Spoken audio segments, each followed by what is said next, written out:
بسم الله الرحمن الرحيم. الحمد لله الذي أنزل على عبده الكتاب ولم يجعل له عوجا قيما لينذر بأسا شديدا من لدنه ويبشر المؤمنين الذين يعملون الصالحات أن لهم أجرا حسنا ماكثين فيه أبدا وينذر الذين قالوا اتخذ الله ولدا ما لهم به من علم ولا لآبائهم كبرت كلمة تخرج من أفواههم إن يقولون إلا كذبا فلعلك باخع نفسك على آثارهم إن لم يؤمنوا بهذا الحديث أسفا إنا جعلنا ما على الأرض زينة لها لنبلوهم أيهم أحسن عملا وإنا لجاعلون ما عليها صعيدا جرزا أم حسبت أن أصحاب الكهف والرقيم كانوا من آياتنا عجبا إذ أوى الفتية إلى الكهف فقالوا ربنا آتنا من لدنك رحمة وهيئ لنا من أمرنا رشدا فضربنا على آذانهم في الكهف سنين عددا ثم بعثناهم لنعلم أي الحزبين أحصى لما لبثوا أمدا نحن نقص عليك نبأهم بالحق إنهم فتية آمنوا بربهم وزدناهم هدى وربطنا على قلوبهم إذ قاموا فقالوا ربنا رب السماوات والأرض لن ندعو من دونه إلها لقد قلنا إذا شططا هؤلاء قومنا اتخذوا من دونه آلهة لولا يأتون عليهم بسلطان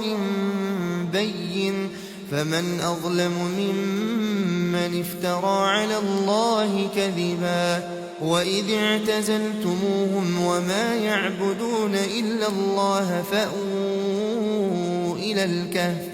فأووا إلى الكهف ينشر لكم ربكم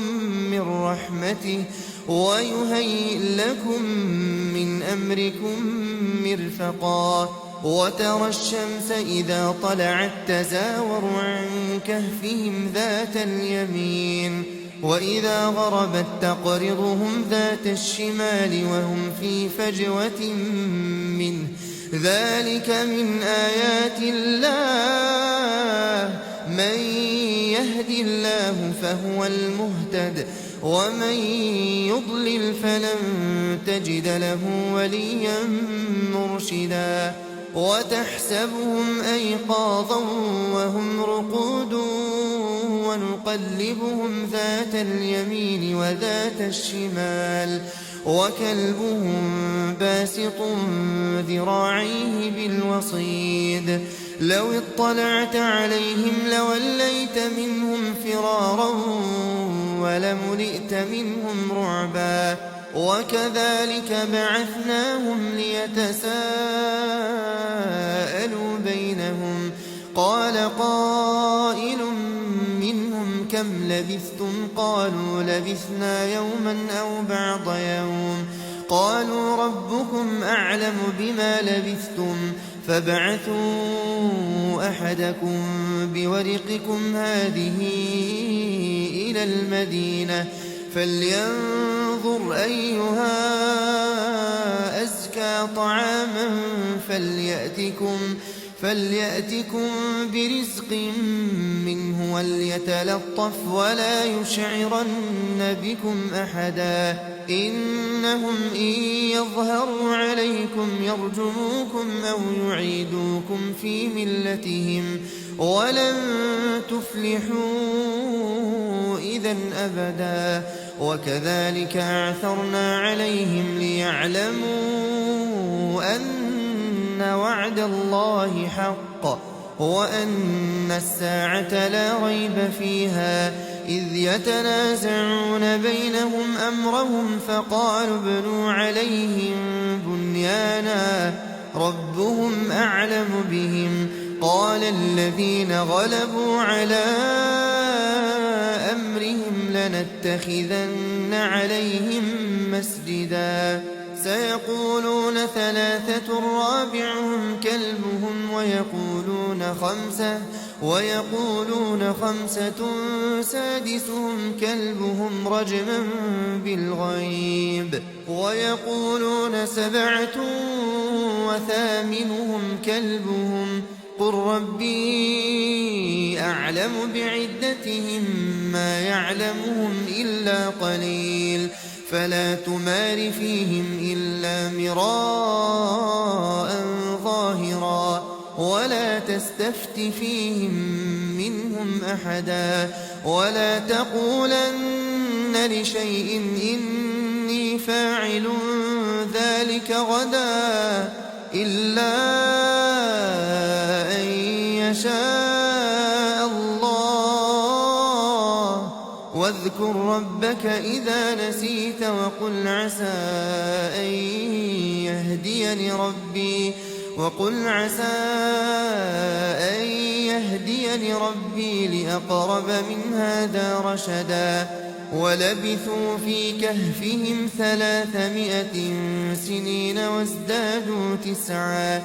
قل الله أعلم بما لبثوا له غيب السماوات والأرض أبصر به وأسمع ما لهم من دونه من ولي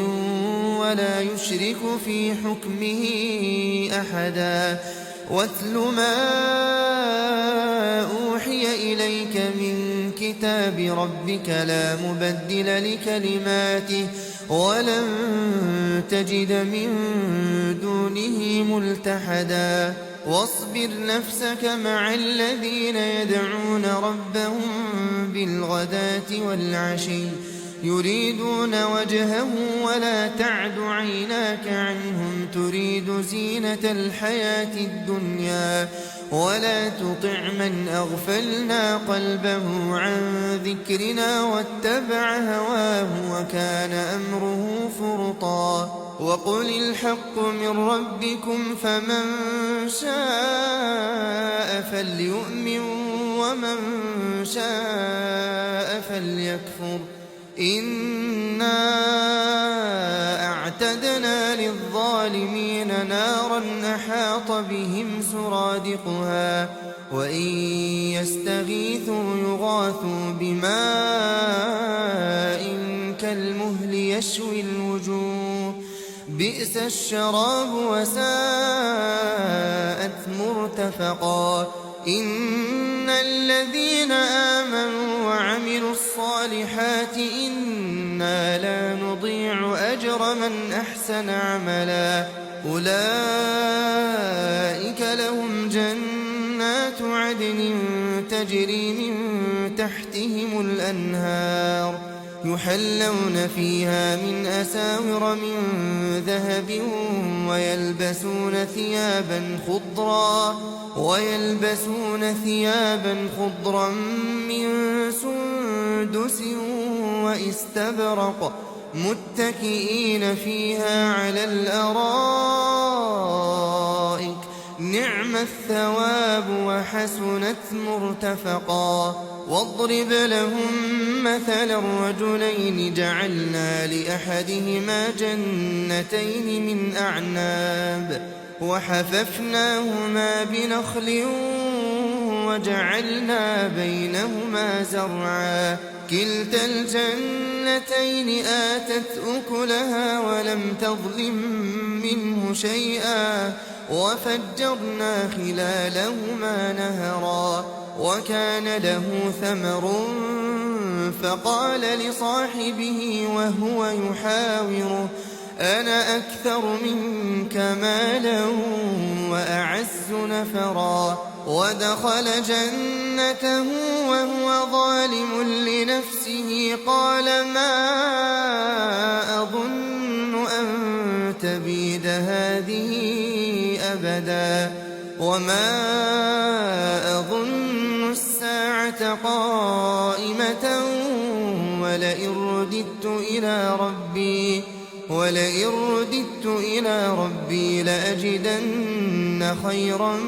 منها منقلبا قال له صاحبه وهو يحاوره أكفرت بالذي خلقك من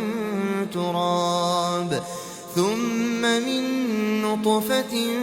ثم سواك رجلا لكن هو الله ربي ولا أشرك بربي أحدا ولولا إذ دخلت جنتك قلت ما شاء الله لا قوة إلا بالله إن ترني أنا أقل منك مالا وولدا فعسى ربي أن يؤتيني خيرا من جنتك ويرسل عليها حسبانا من السماء فتصبح صعيدا زلقا أو يصبح ماؤها غورا فلن تستطيع له طلبا وأحيط بثمره فأصبح يقلب كفيه على ما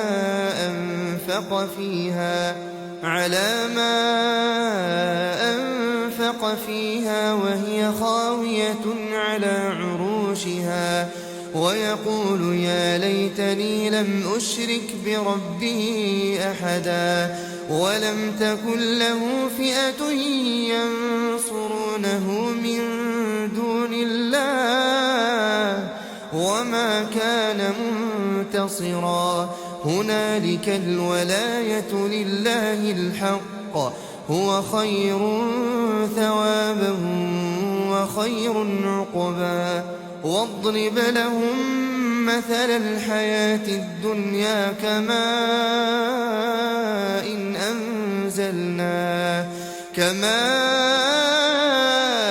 إن أنزلناه من السماء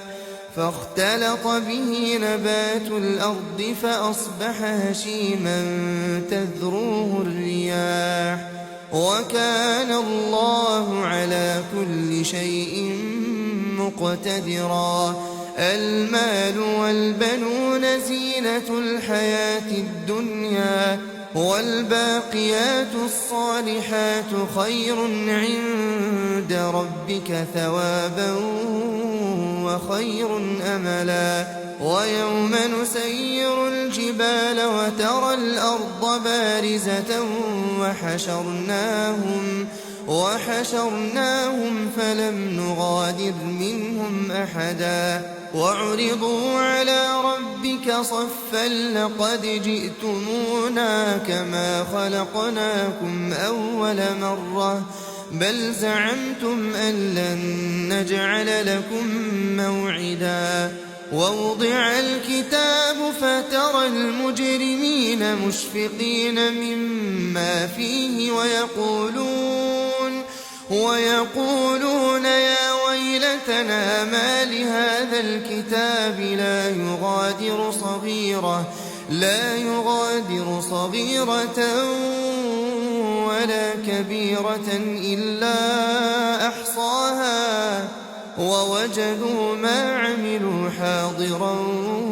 ولا يظلم ربك أحدا وإذ قلنا للملائكة اسجدوا لآدم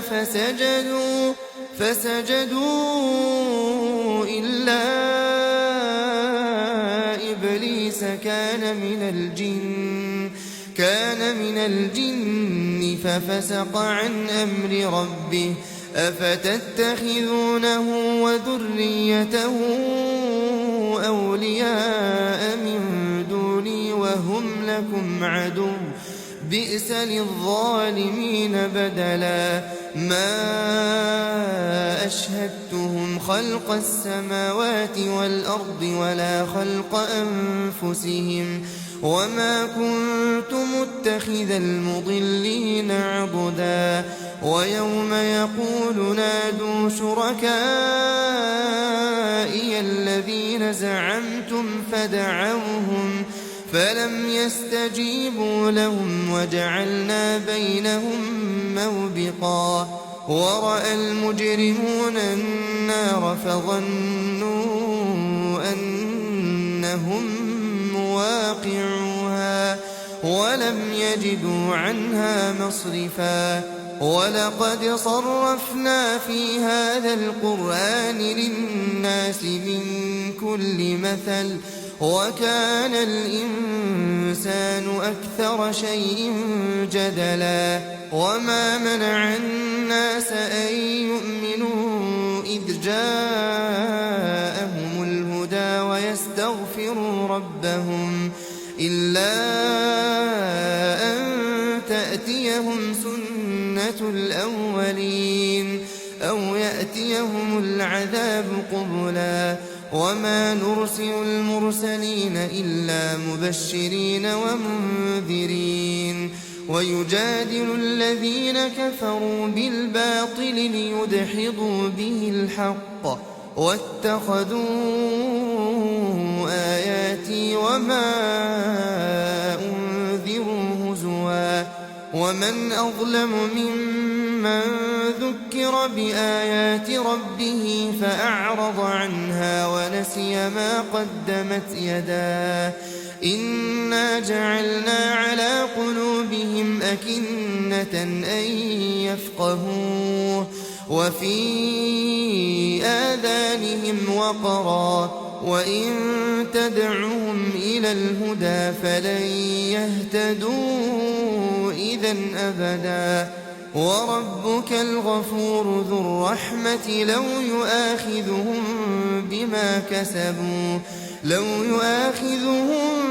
بما كسبوا لعجل لهم العذاب بل لهم موعد لن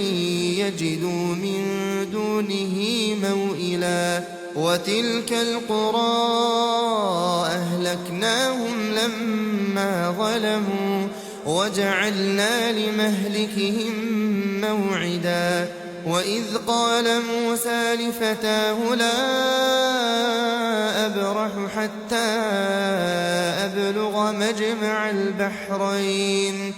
حتى أبلغ مجمع البحرين أو أمضي حقبا فلما بلغا مجمع بينهما نسيا حوتهما فاتخذ سبيله في البحر سربا فلما جاوزا قال لفتاه آتنا غداءنا لقد لقينا من سفرنا هذا نصبا قال أرأيت إذ أوينا إلى الصخرة فإني نسيت الحوت وما أنسانيه إلا الشيطان أن أذكره واتخذ سبيله في البحر عجبا قال ذلك ما كنا نبغي فارتدا على آثارهما قصصا فوجدا عبدا من عبادنا آتيناه رحمة من عندنا وعلمناه من لدنا علما قال له موسى هل أتبعك على أن تعلمني مما علمت رشدا قال إنك لن تستطيع معي صبرا وكيف تصبر على ما لم تحط به خبرا قال ستجدني إن شاء الله صابرا إن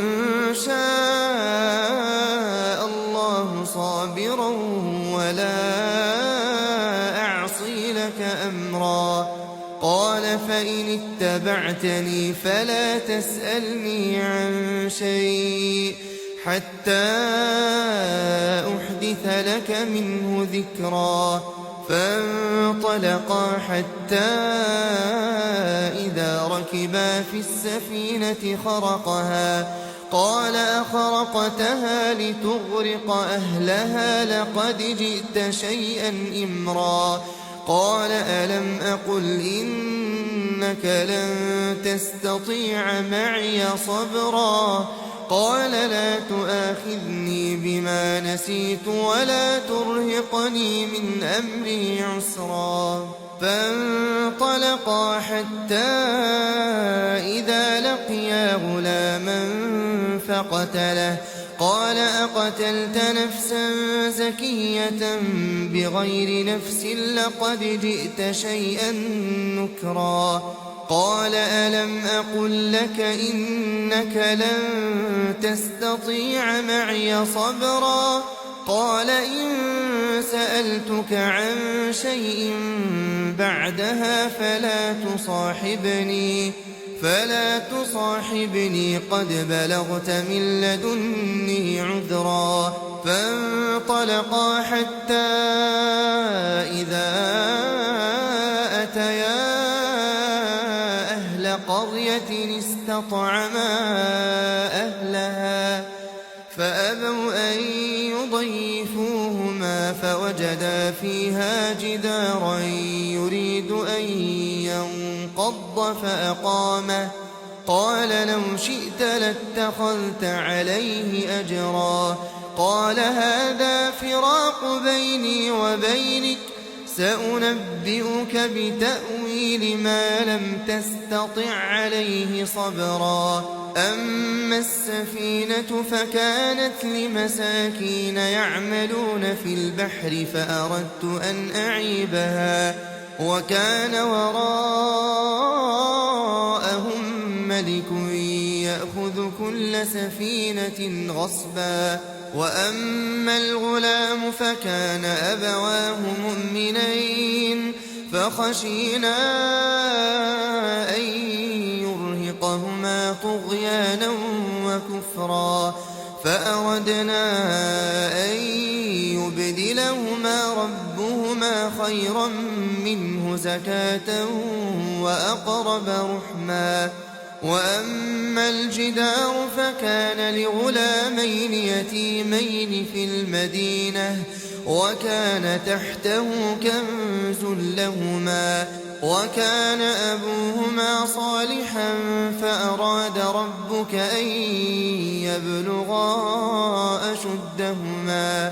ويستخرجا كنزهما رحمة من ربك وما فعلته عن أمري ذلك تأويل ما لم تسطع عليه صبرا. ويسألونك عن ذي القرنين قل سأتلو عليكم منه ذكرا. إنا مكنا له في الأرض وآتيناه من كل شيء سببا فأتبع سببا حتى إذا بلغ مغرب الشمس وجدها تغرب في عين حمئة ووجد عندها قوما. قلنا يا ذا القرنين إما أن تعذب وإما أن تتخذ فيهم حسنا. قال أما من ظلم فسوف نعذبه ثم يرد إلى ربه فيعذبه عذابا نكرا. وأما من آمن وعمل صالحا فله جزاء الحسنى وسنقول له من أمرنا يسرا. ثم أتبع سببا حتى إذا بلغ مطلع الشمس وجدها تطلع على قوم لم نجعل لهم من دونها عليها سترا كذلك وقد أحطنا بما لديه خبرا ثم أتبع سببا حتى إذا بلغ بين السدين وجد من دونهما قوما لا يكادون يفقهون قولا قالوا يا ذا القرنين إن يأجوج ومأجوج مفسدون في الأرض فهل نجعل لك خرجا على أن تجعل بيننا وبينهم سدا قال ما مكني فيه ربي خير فأعينوني بقوة أجعل بينكم وبينهم ردما آتوني زبر الحديد حتى إذا ساوى بين الصدفين قال انفخوا حتى إذا جعله نارا قال آتوني أفرغ عليه قطرا فما استطاعوا أن يظهروه وما استطاعوا له نقبا قال هذا رحمة من ربي فإذا جاء وعد ربي جعله دكاء وكان وعد ربي حقا وتركنا بعضهم يومئذ يموج في بعض ونفخ في الصور فجمعناهم جمعا وعرضنا جهنم يومئذ للكافرين عرضا الذين كانت أعينهم في غطاء عن ذكري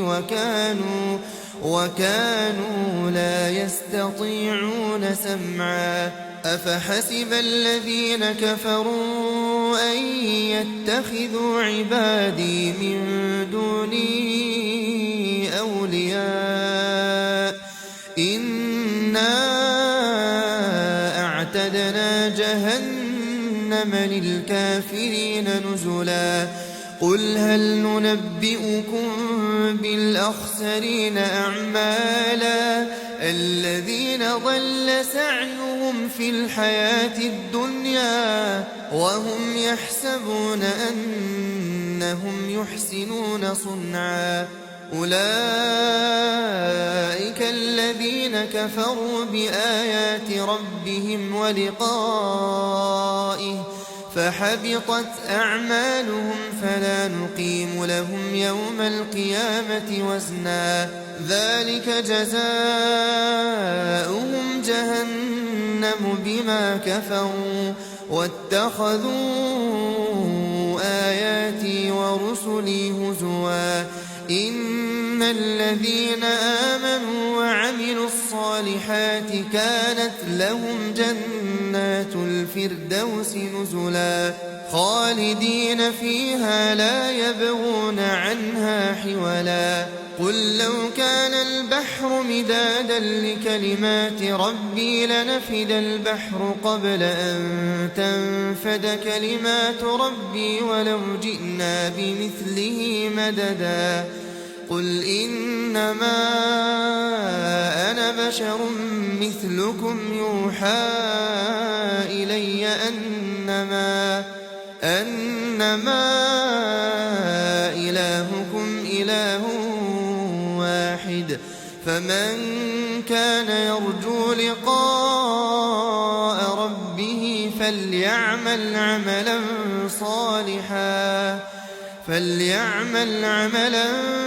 صالحا